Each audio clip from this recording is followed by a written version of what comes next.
Hey guys, welcome to a new video. I'm Stephanie West. I'm an LPC here in the state of Michigan. I want to share with you, so a couple weeks ago we talked about what is the number one thing I would recommend to someone who wants to engage in a health journey, and I said accountability is paramount. There's a second thing though that I think is really important to help guide us towards what do we want to be true and how do we get there, and that is to educate ourselves on what the issues are with some current bad habits that we might be engaging. And so if I were starting with someone on maybe a food journey, I would ask them to look into at least a little bit what damage might they be currently inviting into their life if they continue with these current trends and behaviors going unchecked. What might that look like? And so health is not a one and done, I either eat a good meal or I eat a bad meal. It's a compounding situation where over time, certain things will unfold. And if you go in a healthful direction, it looks a certain way. But if you kind of neglect healthful decisions, it looks a certain way as well. But we extrapolate that out over time.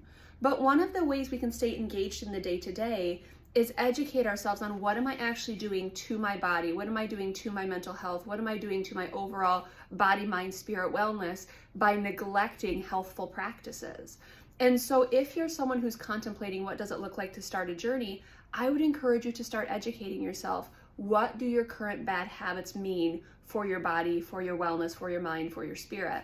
So for example, let's say you're trying to kick an alcohol intersection. You're saying, hey, I just don't think I need to be doing that anymore. Sure, you could stop cold turkey and that's fine, but establishing your why might actually be quite important. It might be a valuable tool to keep you really locked into this new objective. So for example, I don't deal with alcohol much, but when I do, I notice that I dehydrate very quickly.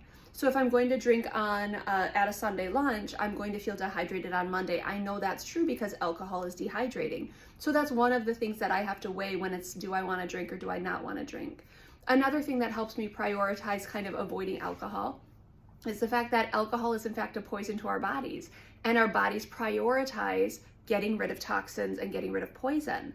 So in essence, if I drink and then eat, my body is going to prioritize getting rid of the alcohol, so metabolizing that, and it's going to have excess energy from the food that I've eaten, which will often store as fat because my body doesn't need that amount of calories necessarily, and extra calories are going to be stored on our body as fat in some capacity.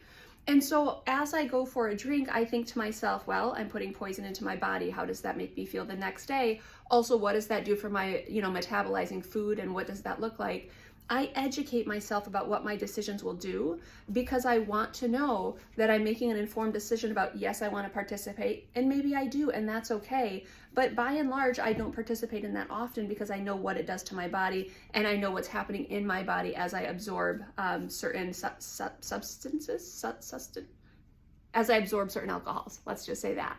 So I want to encourage you, if you want to dial into a financial journey, you figure out, what does it mean to not save? What does it mean to save? Where does one get me? Where does one not get me? What happens when there's compounded interest added into my portfolio? What happens when I take out something impulsively? What is the opportunity cost?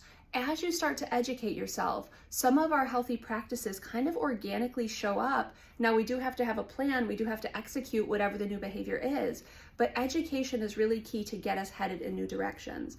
So if it is a fitness journey, learn what actually moving your body does for you. Learn what 45 minutes of moderate walking can do to support immune health. It can support your vitamins and minerals. It can support your joint health. It can support your musculature. There's so many benefits. So look at what the good behavior does. Research what the bad behavior or the less than healthful behavior might be doing over time, and start making educated decisions so that when you wake up and you're like, oh, I don't want to do the thing today, you think, oh, actually, yes, I do, because I know the benefits of doing it. I know the science behind why I do it, and it keeps me checked into my health goals.